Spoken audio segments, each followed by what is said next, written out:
Document 501, P.S. Look, for instance, at the Nuremberg trials right after the war.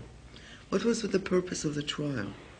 Which were really very symbolic, in essence. You know, they tried some 24 major criminals, and this was it, and the denazification program was a joke. It brings closure in a very legal framework, and this is how we actually began to relate to the Holocaust, through the courts. It was not easy at first to set in motion an extensive pogrom against Jews. Hating communism meant one thing: marginalizing the Holocaust and rebuilding a new Germany.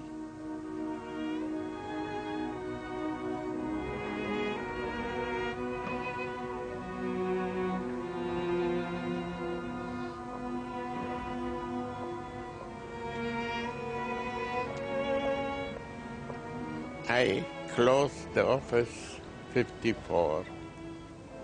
No judge, no prosecutor wished to hear witnesses. He said to me, Mr. Wiesenthal, look, we are 35 miles from the border. Maybe in a week they are here. You mean the Russians? Then will be you and I in Siberia. This was the situation.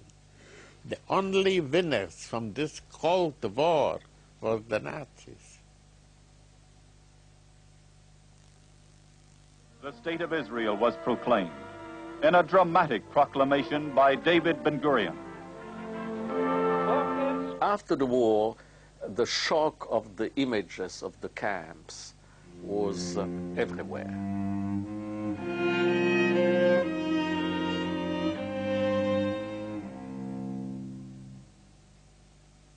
The birth of Israel benefited, if one may say, from the fact that there had been this horrible tragedy of the Jews of Europe.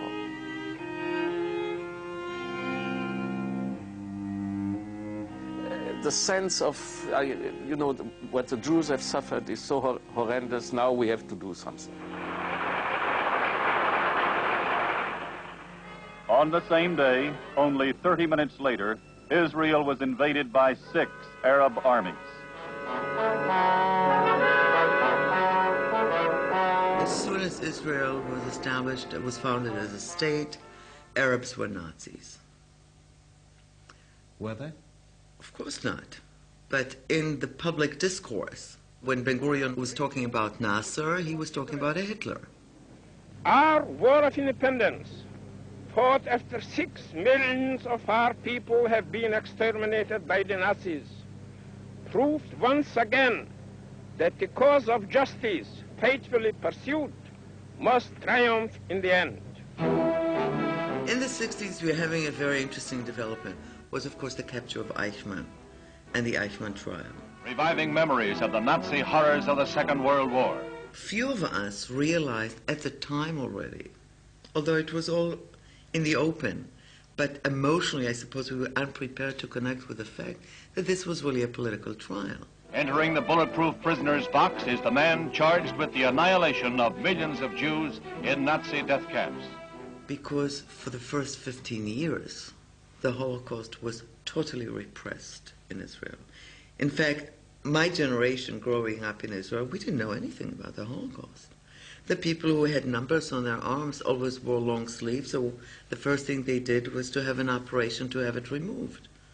There was a sense of shame of this past.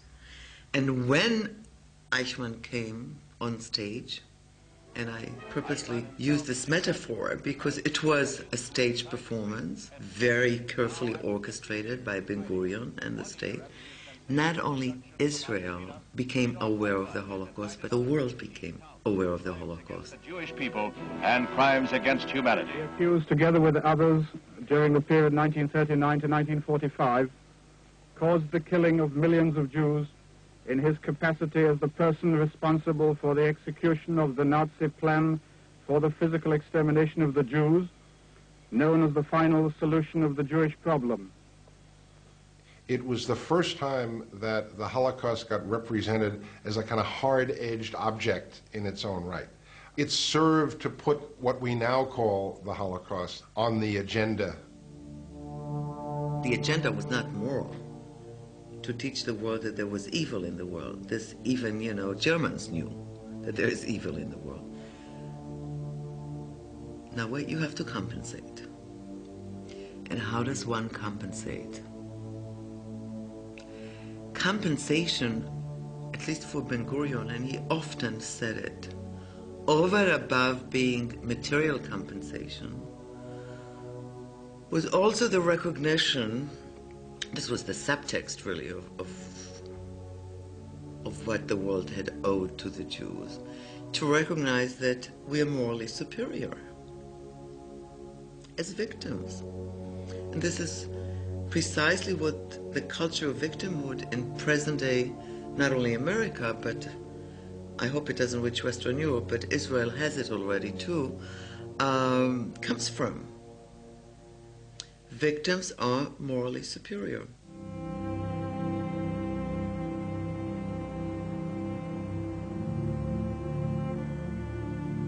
The 90s are the period of the greatest expansion of the awareness of this, of what we call the Holocaust, the extermination of the Jews of Europe.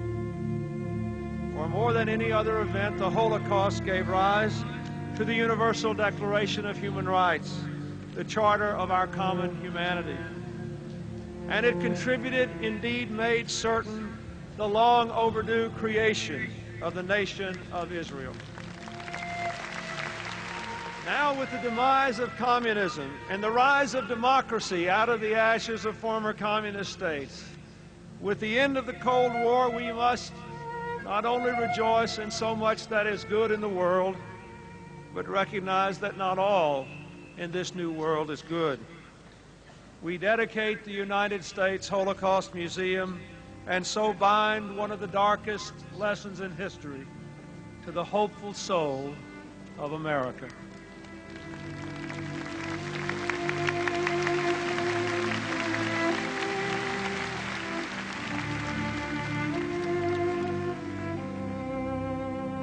After the demise of communism, which was the evil empire, Western liberal society, which was now victorious all through, needs, like every society that wants to affirm its own values, needs to emphasize the radical opposite of its own self-image. And what could be a more radical opposite, a more evil system, really, than Nazi Germany? People are vaguely aware of it, so you bring it to awareness, and it is really the total opposite.